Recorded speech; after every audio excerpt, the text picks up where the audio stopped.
Hey guys, welcome back to Trendy Gadget. Today we'll talk about the real reasons why the RTX 3000 is so cheap. Let's get into it. Number 3. How much does it cost? It has been widely assumed that the RTX 3000 series will be even more costly, following Nvidia's price bump trend from the GTX 1000 series to the RTX 2000 series. It was thought that the anticipated enthusiast class was above the $2,000 price point and probably closer to $3,000. The presumed RTX 3090 flagship was thought to take the position of the RTX 2080 Ti on the throne of the consumer GPU with a likely price point in the range of $1,000 to $1,500. Either way, the leaker claims that the card is set to come in at $1,400, which is the same price we saw in a recent leak. Although this guess was right, it was important to say that the enthusiast card will actually be the RTX 3090, while the flagship will be the 3080, with the news of the RTX 3000 series easily surpassing even the best of the 2000 series, and seeing how the Titan card of this generation was not mentioned, many are allocating the RTX 3090 as the replacement. Given the price of the Titan cards of the previous generations, there's a tremendous price reduction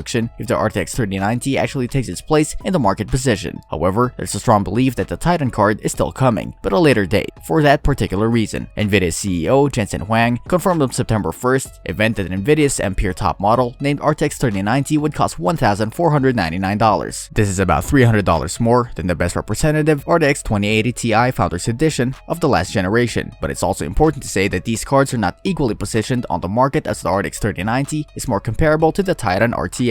Rumors have also been coming in at a whopping $2,000 about an Ampere GPU, but that's widely speculated to be a card of a special edition type or an Ampere Titan variable. Nvidia has no confirmation that this card even exists or that it was planned, but some reliable leakers have stuck to their guns with respect to this one. The RTX 3080 will be the obvious flagship of the Ampere series and will cost $699, which is at the same level as Turing's RTX 2080 at its launch. The flagship label is another thing that is extremely interesting. The RTX 2080 Ti had that position from the previous generation's announcement, but at that ludicrous $1,200 price point. It seems that the last generation undercutting of mid-range prices by AMD did not really impact Nvidia, as they announced that the RTX 3070 would cost $499, the same as their best mid-range option for the last generation, the RTX 2070. Remember that prices can always change at the very last minute, so keep that in mind. This surprised many people, as it's relatively low price that can be afforded by most people, but why would that be the case? Number 2. Why is it so cheap?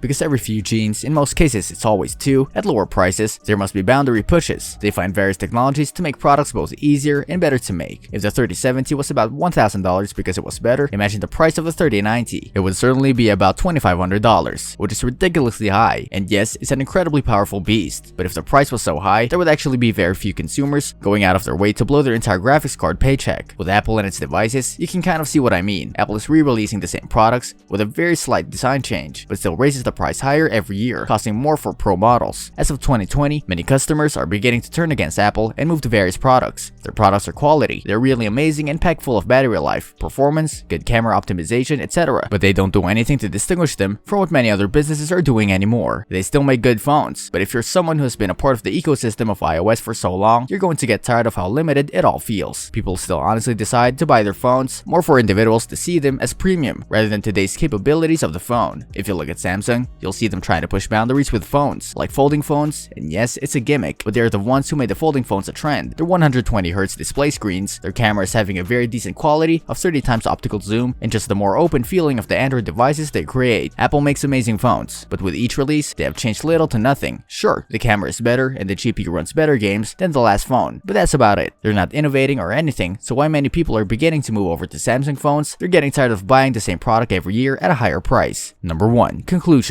Now look at the 20 series RTX. The performance increase was only about 5 to 10% increase between the 2080 Ti and the 1080 Ti, and ray tracing also came in the graphics card, but the ray tracing kills the FPS at max by about 40 FPS. Why market a gimmicky technology like that at such a high price? It may have sold, of course, but it doesn't necessarily mean it succeeded. The 20 series totally flopped and gave consumers little to no reason to upgrade. Now the 30 series. Well, we're all impressed. The 3070 offering a 2x performance boost over the 2080 Ti at 4K with ray tracing at Ultra for half the price. We still need to see how the 3070 will hold up in the future though, but from now on, it's the biggest generational leap we've ever seen, and it's going to hold up amazingly for the foreseeable future. The 3070 comes in at $500.